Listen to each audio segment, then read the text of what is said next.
Hello friends, subscribe करें हमारे channel को और बेल आइकन को भी दबाएं ताकि सारी लेटेस्ट अपडेट और वीडियो आप तक पहुंचे सबसे पहले।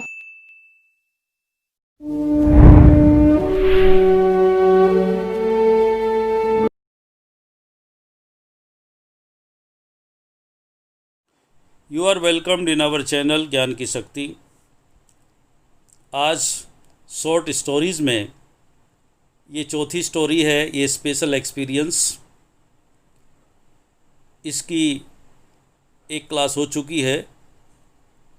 उस वीडियो में मैंने पार्ट 1 में केवल इस कहानी को डिस्कस किया है और इस कहानी से रिलेटेड जो शॉर्ट आंसर टाइप क्वेश्चंस हैं जो कि एग्जामिनेशन पॉइंट ऑफ व्यू से इम्पॉर्टेंट हैं, उनको मैं आज यहाँ पर डिस्कस कर रहा हूँ। और ये इम्पॉर्टेंट क्वेश्चंस हैं। इनमें क्वेश्चन नंबर 1 है, how did the wife celebrate her husband's going to jail. जब उस लेडी का हस्बैंड जेल गया तो उसकी पत्नी ने किस प्रकार से सेलिब्रेट किया, किस प्रकार से रिएक्ट किया। How did the wife react to her husband's imprisonment. Imprisonment कारावास होता है। 1 साल का कारावास उसके पति को हुआ था, तो उसकी पत्नी ने कैसी प्रतिक्रिया की, किस प्रकार से रिएक्ट किया। ये कोई भी क्वेश्चन दोनों में से आता है तो इसका आंसर होगा the wife celebrated her husband's going to jail. जब उस लेडी का हस्बैंड जेल गया तो उसने इस ओकेज़न को सेलिब्रेट किया। कैसे सेलिब्रेट किया? Distributing sweets. डिस्ट्रीब्यूटिंग मैंने बांटना, sweets among the freedom fighters. Freedom fighters स्वतंत्रता संग्राम सेनानी होते हैं। उसने सभी फ्रीडम फाइटर्स में मिठाइयाँ बांटकर इस अवसर को सेलिब्रेट किया, खुशियाँ मनाई। बिकॉज खुशियाँ क्यों मनाई अपने पति के जेल जाने पर? Because her husband went to jail for a good work. क्योंकि उसका पति एक नेक कार्य के लिए, अपने देश के पैट्रोटिज़म के लिए, देशभक्ति के लिए जेल गया था। अर्थात लोग गलत कार्यों के लिए जेल जाते हैं, लेकिन वो एक अच्छे कार्य के लिए जेल गया था। उसे इस बात का प्राउड था। She was proud of her husband. उसे अपने पति पर गर्व था। She also addressed a meeting organised by Congress. Congress के द्वारा एक मीटिंग ऑर्गेनाइज की गई थी, ऑर्गेनाइज रखी गई थी। उस मीटिंग में शी आल्सो एड्रेस्ड, उसने भी संबोधित किया था। एड्रेस्ड का मतलब संबोधित किया था, अर्थात उसने भी भाषण उसमें दिया था। एंड प्लेज्ड, प्लेज्ड का मतलब प्रतिज्ञा की थी, ये कसम खाई थी। टू फॉलो सत्याग्रह, उसने प्रतिज्ञा की थी कि वो भी सत्याग्रह का पालन करेगी, अर्थात उनका सहयोग करेगी। क्वेश्चन नंबर 2 है, उस लेडी ने अपने घर में रहते हुए जब वो परेशानी में थी, अपने फादर को, अपने ससुर को, दोनों को टेलीग्राम किया था कि उसकी मदद की जाए। तो वो उन्होंने क्या जवाब दिया इस क्वेश्चन में है, how did the father and father in law of the narrator. Narrator कहानीकार है। कहानीकार कौन है? उस व्यक्ति की वाइफ है जो कि जेल गया था, जो कि एक फ्रीडम फाइटर था। अर्थात ये नरेटर है, अपनी कहानी सुना रही है। कहानीकार ने जब अपने फादर को, फादर इन लॉ को टेलीग्राम किया तो उन्होंने कैसा रेस्पॉन्ड किया? रेस्पॉन्ड का मतलब उत्तर देना। उन्हें किस प्रकार की प्रतिक्रिया की, क्या उत्तर दिया था उसके टेलीग्राम का, एंड वाई, और क्यों दिया।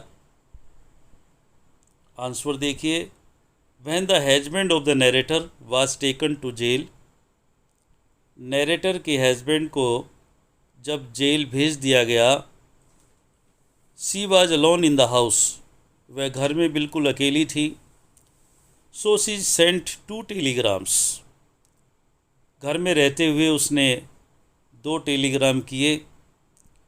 1 to her father in law, एक अपने ससुर को किया, and another to her father, और दूसरा अपने पिता को किया।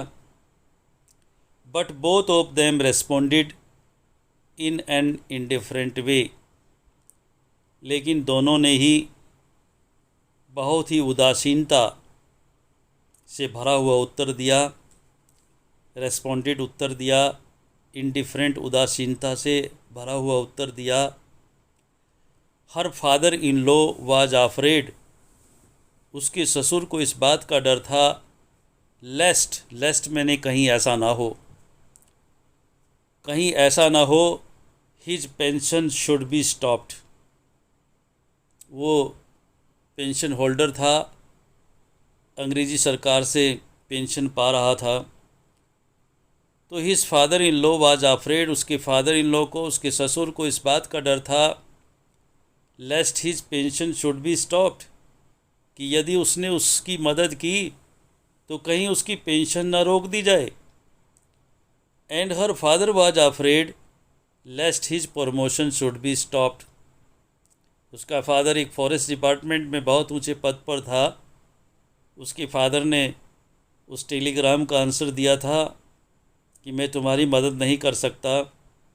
And her father was afraid, उसके फादर को इस बात का डर था, लेस्ट हिज प्रमोशन, लेस्ट मैंने कहीं ऐसा ना हो, his promotion should be stop, promotion पदोन्नति, उसे इस बात का डर था कि कहीं उसकी पदोन्नति ना रोक दी जाए। दोनों ने ही उसकी मदद करने से उसको मना कर दिया था। क्वेश्चन नंबर 4 देखिए, what disturbed Gyan Babu once in the story a special experience, ये कहानी जो एक स्पेशल एक्सपीरियंस इसका नाम है, इस कहानी में एक बार ज्ञान बाबू क्यों बहुत अधिक डिस्टर्ब हो गए थे, किस बात से डिस्टर्ब हुए थे। How did he face the situation, और उसने, सिचुएशन मैंने स्थिति, और उसने इस स्थिति का सामना कैसे किया था। How did the resignation of Gyan Babu affect the principal, या ऐसे भी ये क्वेश्चन आ सकता है कि ज्ञान बाबू के रेजिग्नेशन का, इस्तीफे का प्रधानाचार्य के ऊपर क्या प्रभाव पड़ा, या उसके रेजिग्नेशन से प्रिंसिपल कैसे प्रभावित हुए। इसका आंसर है, व्हेन द प्रिंसिपल टोल्ड ज्ञान बाबू, जब प्रिंसिपल ने, प्रधानाचार्य ने, क्योंकि ज्ञान बाबू के स्कूल में टीचर थे और प्रिंसिपल ने उसे कहा, व्हेन द प्रिंसिपल टोल्ड ज्ञान बाबू, जब प्रिंसिपल ने ज्ञान बाबू से कहा, to turn out the lady from his house, कि वह उस लेडी को अपने घर से निकाल दे, क्योंकि ज्ञान बाबू और उसकी पत्नी ने ही नैरेटर को, उस लेडी को शरण दी थी जब वो परेशानी में थी, और उसके फादर इन लॉ ने, ससुर ने और पिता ने भी उसकी मदद करने से मना कर दिया था। चूँकि ज्ञान बाबू उसके पति का, जो जेल गया था, उसका दोस्त था, इसलिए इस नाते उसने अपने घर में उसको शरण दी थी।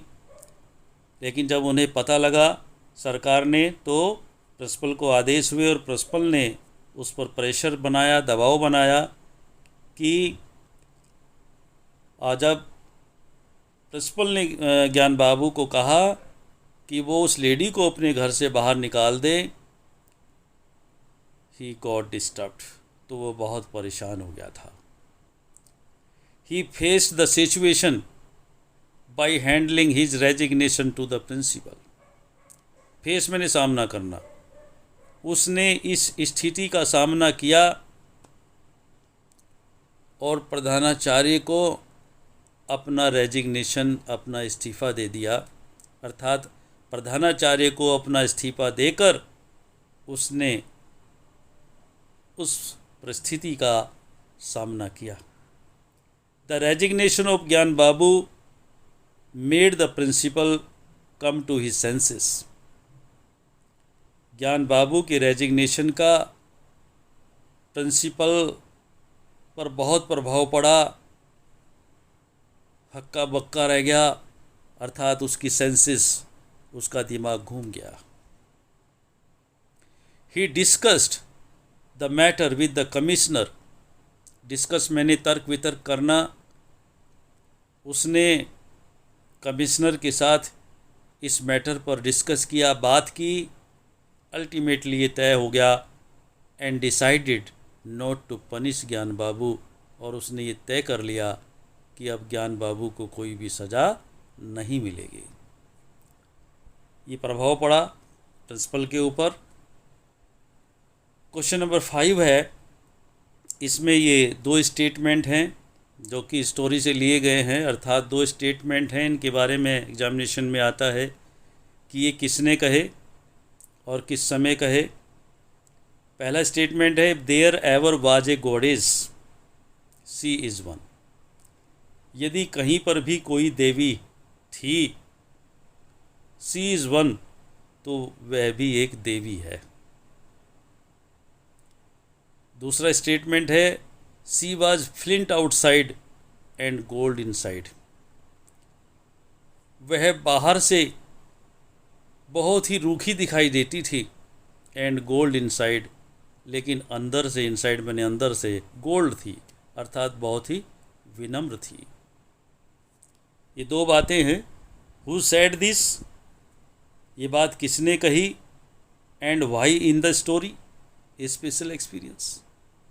इस कहानी, ये स्पेशल एक्सपीरियंस में ये बात किसने कही और क्यों कही। एक स्टेटमेंट कोई भी आ जाता है, दोनों स्टेटमेंट किसने कहे, नरेटर ने कहे, आंसर देखिए, उस लेडी ने कहे जिसको कि उन्होंने अपने घर में शरण दे रखी थी। किसके बारे में कहे, ज्ञान बाबू की पत्नी के बारे में कहे, जो कि बहुत ही बोल्ड थी और जो कि उसे अपने घर पर लेकर आई थी और एक छोटी सिस्टर की तरह उसने उसकी देखभाल की थी। तब वो लेडी क्या कहती है, the lady whose husband was jailed, वो महिला जिसका पति जेल गया था, सेड दीज वर्ड्स अबाउट ज्ञान बाबूज वाइफ। ये शब्द ज्ञान बाबू की पत्नी के बारे में उसने कहे थे। She gave the lady such affection and such respect. उसने उस लेडी को ऐसा स्नेह, अफेक्शन मैंने स्नेह, प्यार, एंड सच रेस्पेक्ट, और ऐसा सम्मान दिया था। उसने उस लेडी को ऐसा स्नेह, ऐसा प्यार और ऐसा सम्मान दिया था, whereas she was spurned by her father and father in law, जबकि उसके पिता ने और उसके ससुर ने उसकी कोई भी मदद नहीं की थी। इसी के साथ ये क्वेश्चंस कंप्लीट हो जाते हैं।